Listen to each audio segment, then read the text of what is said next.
Meu esposo Everton e minha pentecostal de 10 aninhos, Radássia, pensa numa menina cheia, tocha. Hoje ela não veio porque tinha um compromisso e o pai ficou para levá-la, buscá-la, mas nós viemos para a honra e glória do nome do Senhor. Viemos adorar junto com você. Eu vim adorar com quem entendeu que é viver profundidade hoje, porque o céu já tinha marcado essa data. O Eterno já sabia quem ia estar aqui. Então quem veio dá lugar, porque você vai receber. Abra sua Bíblia comigo. Livro do profeta Ezequiel, capítulo de número 47. Se a irmã do som puder me dar mais um pouquinho de retorno.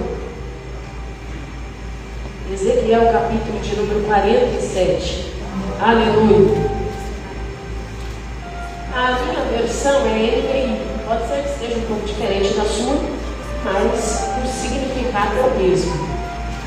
O homem levou-me de volta à entrada do templo e vi uma água saindo debaixo da soleira do templo e indo para o leste, pois o templo estava voltado para o oriente. A água descia debaixo do lado sul do templo, ao sul do altar. E então me levou para fora pela porta norte e me fez dar uma volta pelo lado de fora até a porta externa que dá para o leste, e a água fluía do lado sul. Saiu aquele homem para o oriente, tendo na mão um cordel de medir. Diga comigo, cordel de medir. Cordel de medir. E mediu 1000 côvados e me fez passar pelas águas que me davam pelos tornozelos. E mediu mais 1000 e me fez passar pelas águas que me davam pelos joelhos. E mediu mais 1000 e me fez passar pelas águas que me davam pelos lombos. E mediu mais 1000 e era um ribeiro que eu não podia atravessar, porque as águas eram profundas, águas que se deviam passar nadando ou a nado, ribeiro pelo qual eu não podia passar. Talvez você veio a este congresso hoje querendo sentir as águas, mas eu já quero profetizar para você, na direção do Espírito Santo, que Deus não te trouxe aqui para sentir as águas. Ele te trouxe aqui para você perder o chão. Eu quero já dizer para você que está dentro deste culto: ou essa noite você aprende a nadar, ou vai voltar para a terra seca. Olha para quem está do teu lado, já dando glória ao nome do Eterno, e diga: vai aprender a nadar ou vai voltar para a terra seca? Vai aprender a mergulhar ou vai voltar para a terra seca? O Nabacanda, Arabaxandarai. Se assente glorificando o nome do Senhor. Quando nós olhamos para o texto, nós vamos ver mais uma das visões e revelações que Deus dá ao profeta Daniel. Profeta Ezequiel, melhor dizendo. Ezequiel, ele tem o seu nome no original hebraico, vem de Ires Zekelim, que significa Deus fortalece. Ezequiel, ele era filho do sacerdote Buzi ou Buzi. Ele era da família de Zadok, nasceu em meados de 622 a.C. Este Ezequiel, quando ele nasce dentro da história em Judá, Jeremias, o profeta das lágrimas, o profeta que foi levantado por Deus para despertar o povo, já pregava quando Ezequiel nasceu. Ele já anunciava ao povo arrependimento. Ele já pregava ao povo o arrependimento dos seus pecados, para que o povo saísse da idolatria, para que o povo se rendesse ao Deus de Israel, conforme Deus havia ordenado diante das leis e dos mandamentos. Mas fato é que este povo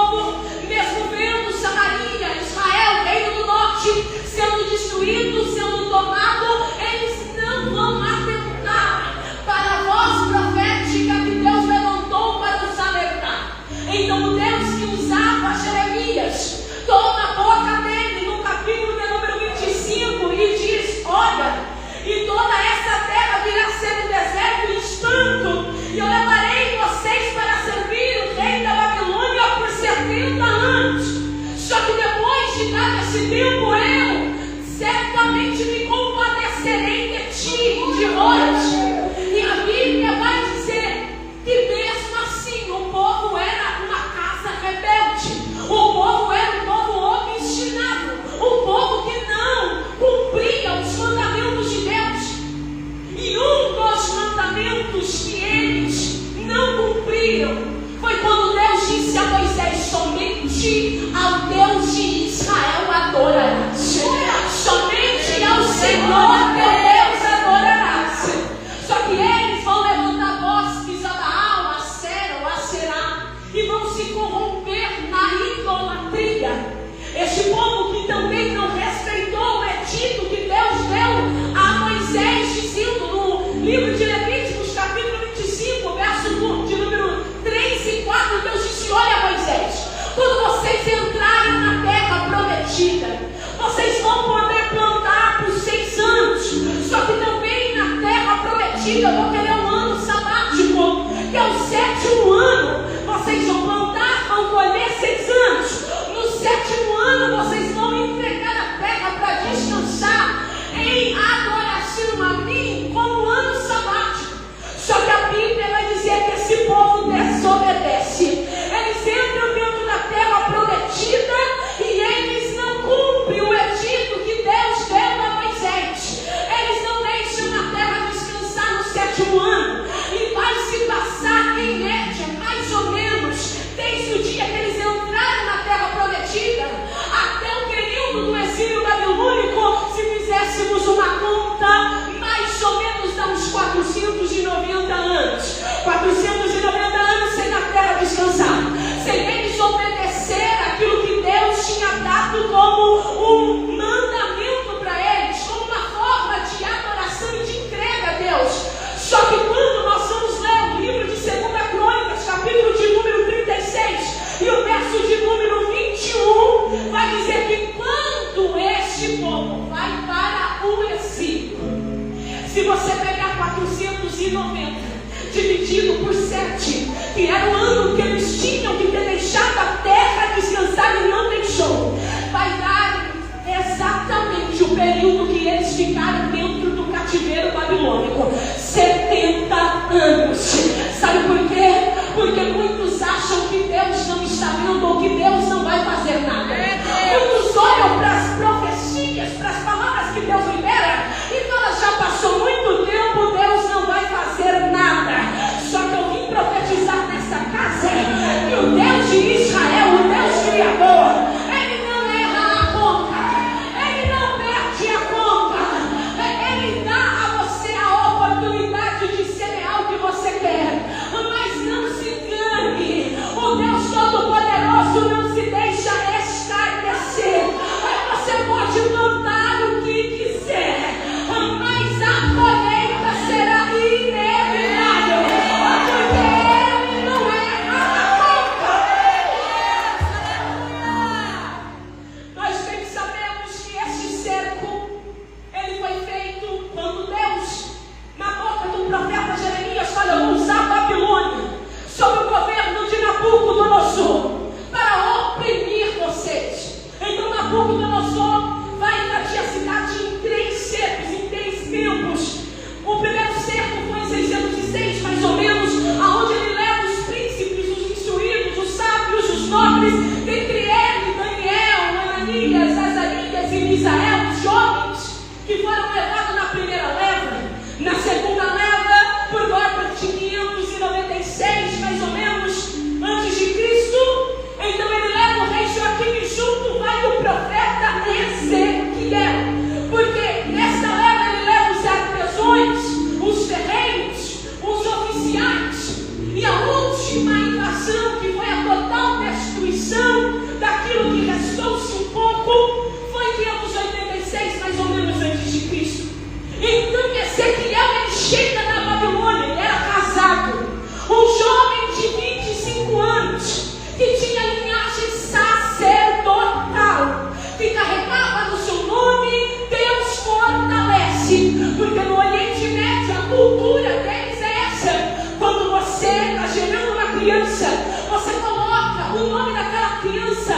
significado ao momento que a família está passando, ou profeticamente o que aquela família deseja para aquele filho que está nascendo.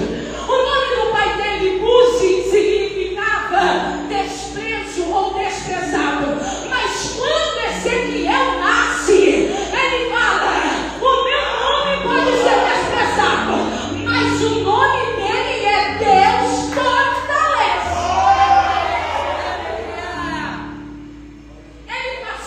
Ezequiel passou 25 anos da sua vida se preparando para o ministério que ele tinha por direito, segundo a sua linhagem, de ser sacerdote.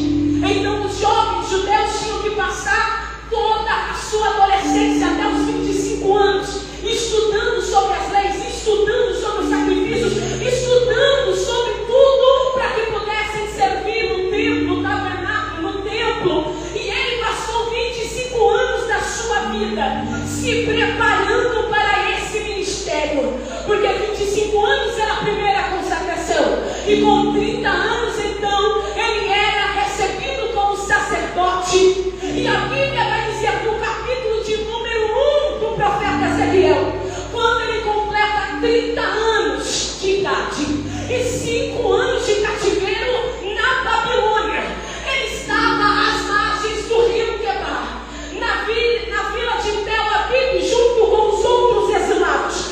Ele estava como? Amassando barro. Eles estavam como? Na beira deste rio. Estavam todos cabisbaixos, estavam todos desanimados.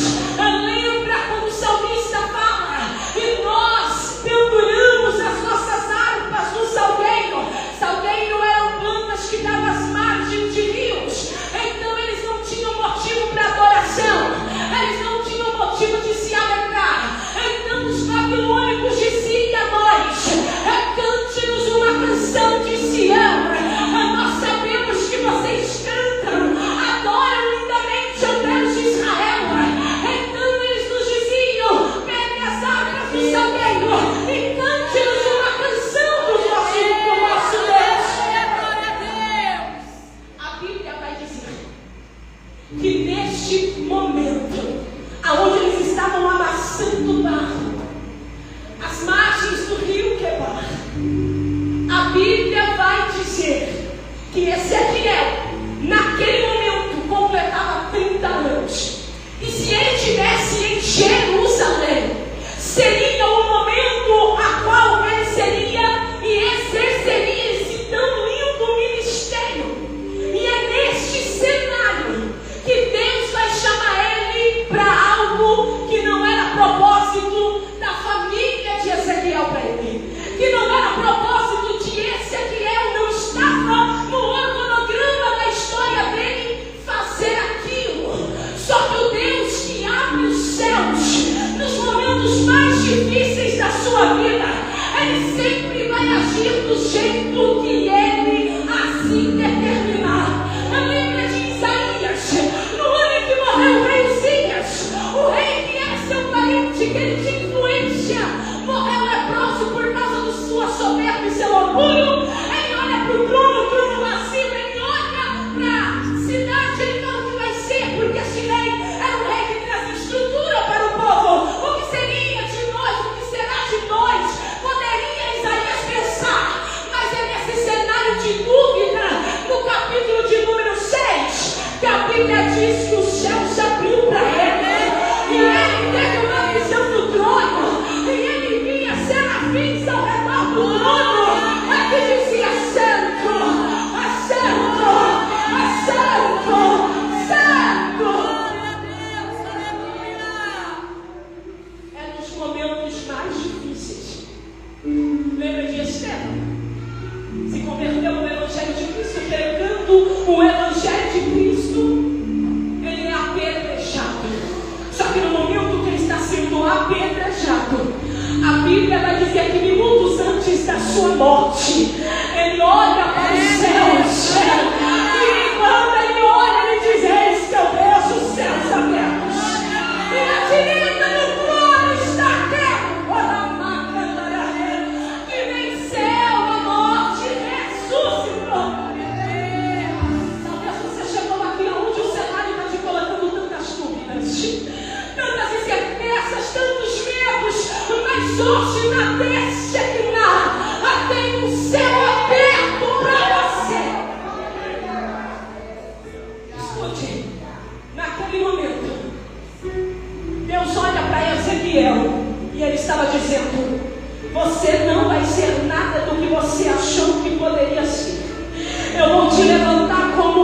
profeta. Não vai ser o que você sonhou, não vai ser o que você planejou, não vai ser o que você se preparou, mas você vai ser absolutamente tudo. Tudo o que eu quero que você seja. E como é que Deus se apresentou a ele? Deus abriu os céus para Ezequiel. O cenário era de escravidão, o cenário era de frustração, o cenário era de tristeza, mas é nesse momento, é nesse ambiente que o céu se abre. E quando o céu se abre, ele vê uma tempestade que vinha com uma mão imensa. Essa mão vinha acompanhada de relâmpagos, faíscas, com uma luz brilhante e intensa.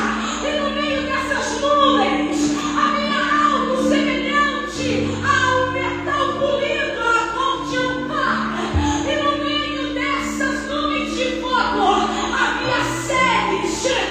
Um ser tinha rosto de homem, outro ser tinha rosto de leão, tinha rosto de boi, tinha rosto de águia, tinha 4 asas, debaixo das asas tinha as mãos, na bacanaralha, e de repente ele vinha, rodas dentro de rodas, que iam para um lado, que iam para o outro, e dentro dessas rodas havia olhos, e esses olhos rodeavam pelos lugares. O que é que Deus estava dizendo? Deus estava dizendo a Ezequiel: a minha glória vai te acompanhar aonde você estiver. A minha glória não está só em Jerusalém, a minha glória está aqui.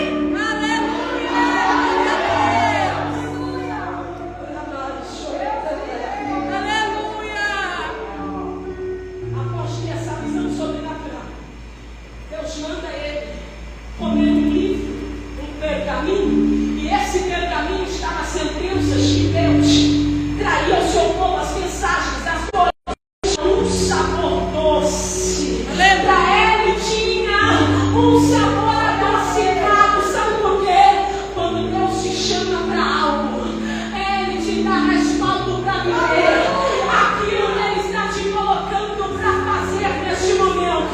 Talvez você chegou aqui dizendo: Deus, eu acho que o Senhor escolheu a pessoa errada. Eu acho que não era para mim nesta situação, neste momento, esse ministério, este cargo, esta prova, Senhor. Ele te trouxe aqui para lhe dizer: é eu quem te escolhi, e é eu quem te sustento. É no meio daquilo que eu estou fazendo neste tempo. Glória a Deus. A mensagem de Ezequiel, ela trazia juízo, confronto, mas também trazia graça e esperança. Suspeite quando a mensagem só traz juízo e confronto, porque pode ser um legalismo transvestido de verdade. A mensagem de Ezequiel, ela trazia esperança e graça. Suspeite quando a mensagem só traz graça e esperança, porque pode ser um engano disfarçado de graça e amor. Mas a mensagem que vem da parte de Deus, ela é equilibrada. Sabe por quê? Porque a mensagem que vem da parte de Deus, ela fere, mas também sara. Ela confronta, mas também conforta. Ela bate sobre o orgulhoso, mas ela também levanta o arrependido. Ela revela o pecado, mas ela também aponta para o caminho de salvação, de redenção, que é Cristo Jesus. Aleluia! Então Ezequiel, dentro do seu livro, no capítulo 1, os primeiros capítulos, ele narra o seu chamado. No capítulo 1 ao 24, se divide no seu chamado e o julgamento de Deus ao povo de Israel, tanto o reino do norte quanto o reino do sul. E no capítulo de número 24 vai acontecer algo na vida deste homem, que quando nós olhamos parece que é loucura, porque de fato o poder de Deus é loucura para os que perecem. Sem dúvida, dar um pouquinho de retorno para mim, não tinha dado isso. Parece que era loucura, ele acaba de entregar uma revelação. E quando ele entrega essa revelação profundíssima que Deus tinha dado a ele, a Bíblia vai dizer que a mulher dele morre.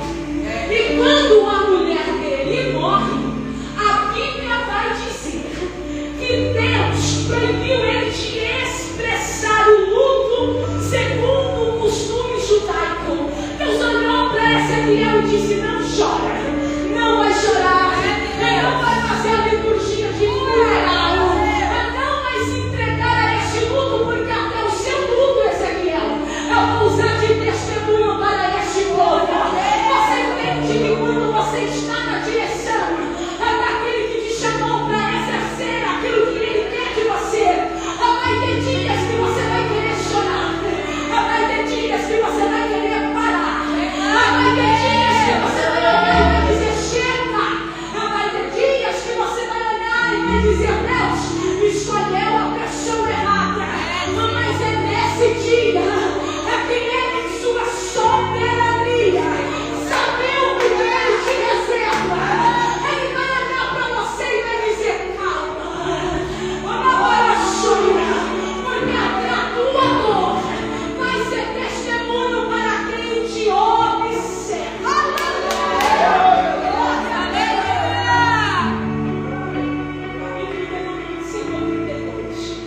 Ele traz as ruínas das outras nações estrangeiras. Capítulo 33 a 48, ele vai trazer as profecias de restauração. E então, no capítulo de número 40, Ezequiel vai fazer uma declaração. E essa declaração é um ponto aonde, quando estava lendo o texto, o Espírito Santo dizia: para todo tempo de agonia, de peso, de guerra, existe uma data marcada para transição e mudança. Olha para quem está do teu lado e diga: sua vida não se resume só em prova. Há uma mudança de Deus aí.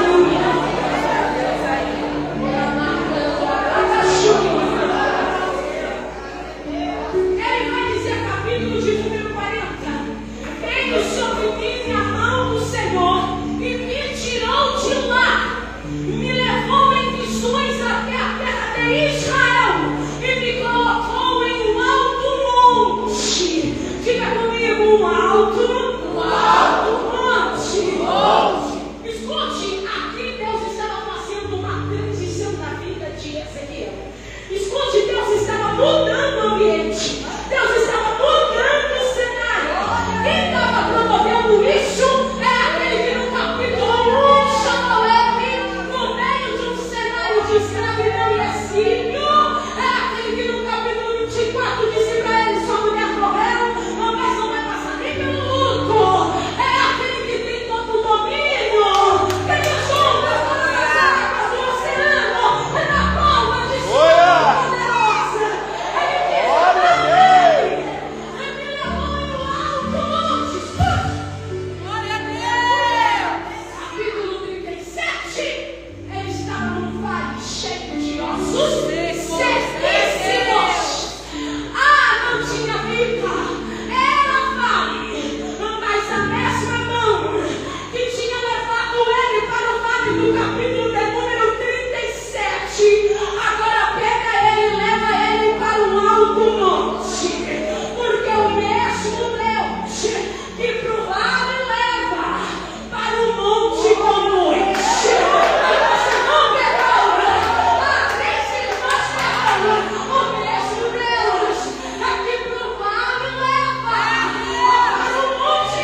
corpo limpo, de um metal que reluzia. Ele estava na porta deste templo, e não Ezequiel conseguia olhar, porque brilhava demais. Muitos estudiosos, doutores e mestres da história bíblica, eles acreditam e entendem que este homem era como uma manifestação simbólica ou tipológica, ou da tipologia de Cristo nesta revelação. E eles afirmam ainda mais essa revelação, principalmente para mim e para você, que somos igreja do Senhor. Este homem, ele olha Ezequiel olhando para o templo, ele olhava para aquele ser que brilhava tanto. Olha para a candaraia. Tem horas que na presença de Jesus, você não sabe se chora, se adora, se reage, o que você faz. Talvez você não sabe o que fazer, mas ele sabe certamente como é que vai te chamar hoje. A Bíblia vai dizer que este homem não deixa Ezequiel do lado de fora. Ele chama Ezequiel para o lado de dentro. E quando Ezequiel vai entrando dentro deste santuário, ele vai mostrando as medidas deste santuário, ele vai mostrando os compartimentos deste santuário, ele vai trazendo toda a revelação sobre as medidas e sobre aquele espaço. Então Ezequiel vai entender que aquele santuário era diferente de tudo que ele tinha visto. Não era semelhante a outro que ele já tinha conhecido.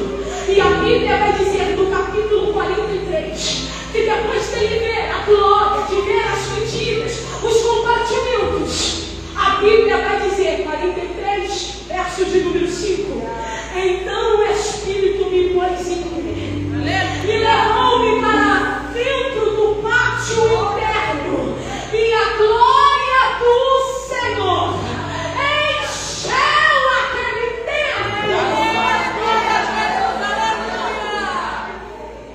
O desejo dela era no capítulo 1 estar lá em Jerusalém para inaugurar o ministério de sacerdote. Mas o Deus que tudo pode mudou a rota, mas jamais vai mudar a promessa. Capítulo de número 43, ele está tendo o privilégio de ver o que nenhum outro sacerdote viu. Ai, agora Suriana, ele vai ver um santuário, cujo as medidas foram especificadas pelo próprio Deus, e ele vai experimentar de uma glória que envolve aquele templo naquele momento, e ele então fica impactado com tudo que ele viu. Glória a Deus! Eu trouxe aqui hoje para lhe dizer: você achou que era mais um dia comum, achou que era mais um dia cumprindo aquilo que Deus lhe deu, mas ele te trouxe aqui para lhe dizer: me permita levar você na história, me permita fazer você viver aquilo que você nunca experimentou. Vamos parar de viver essa vida de internet, de rede social, que você posta aquele rostinho lindo, aquela roupa nova, lá na mesa da pizzaria, lá na mesa dos amigos, mas quando chega em casa, a terra está acirrada, e parece que você está numa terra seca e que não vai sair deste ambiente árido. Mas hoje, pelo Espírito de Deus, ele te conduziu a esta casa para lhe dizer: eu vou te levar para uma profundidade, e você vai experimentar aquilo que o inimigo achou que ia te paralisar. Glória a Deus! E a Bíblia vai dizer que ele entra pela porta sul. E então aqui chegamos no capítulo de número 47. Ele vai trazer Ezequiel novamente. Diga comigo, ele trouxe. Ele trouxe Ezequiel novamente. Ezequiel novamente. Ele já tinha entrado no começo da visão do capítulo 40 dentro desse tempo. Só que agora, aquele homem com cordel dividido, cordel era uma fita grande que se mas de distâncias grandes. Então este homem que utilizou esse papel para mostrar coisas específicas daquele tempo, agora fala para Ezequiel: já te mostrei tudo, mas vamos voltar lá para a entrada da porta sul. Escute, talvez faz muito tempo que você está dentro do Evangelho, é convertido, é salvo em Cristo, mas hoje Jesus te trouxe a este lugar, aonde você sabe o que os hinos que abriram este culto nos falou, o que Ele é, o Yeshua, o nosso amado, o nosso Deus. Ele está te levando de volta onde você já viu, mas para viver o que você ainda não viu e para viver o que você ainda não viveu. Aleluia! Glória a Deus. Ezequiel vai dizer que me trouxe de volta. Só que agora, quando ele volta para a entrada da porta sul, ele vai ver algo que ele não tinha visto, ou que de repente não teria acontecido ainda. A Bíblia não diz, e quando a Bíblia se cala, ninguém fala. Mas fato é que ele fala: eu volto, e quando eu olho, olha lá, cantararinho, eu via um rio que fluía, eu via águas que saíam, a caçoleira daquele templo, debaixo daquele altar, na porta, na parte sul, fluía águas que nascia daquele altar. Ai, a Bíblia diz que a água fluía do altar. A água não fluía da rua. A água não fluía do deserto. A água não fluía de serras, de montanhas, de ambientes geográficos favoráveis, de matas, de florestas, não. A água fluía do altar. Porque tudo o que é vivido no reino nasce na presença do Cristo.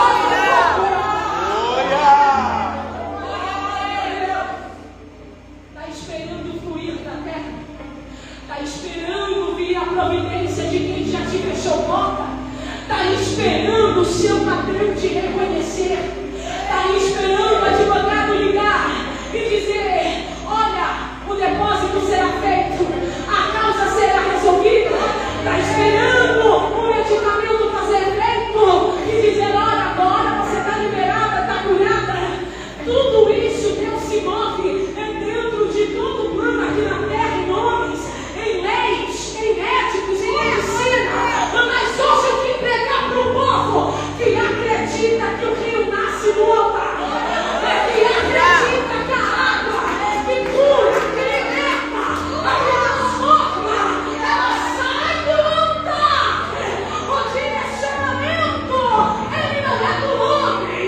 Se entrou dentro do reino, tem que entender: é tudo que você vai viver, é quando o plano de Deus para a sua vida começa no altar.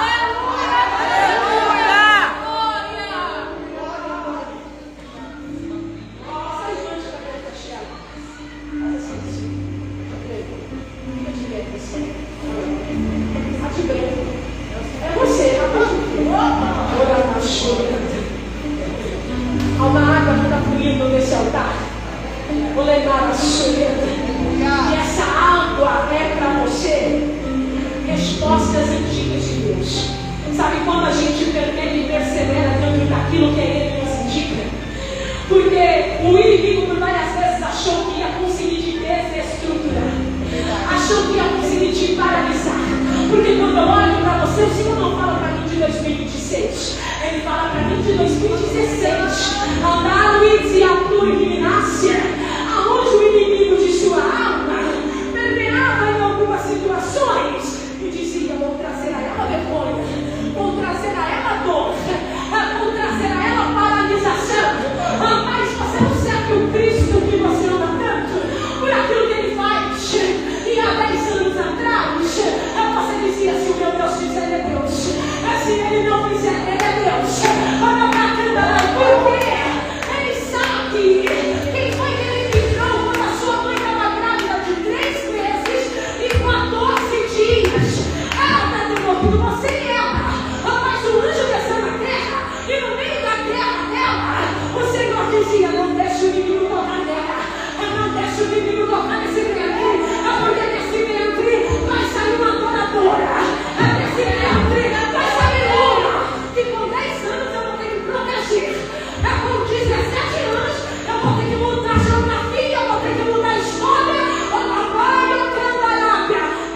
princípio.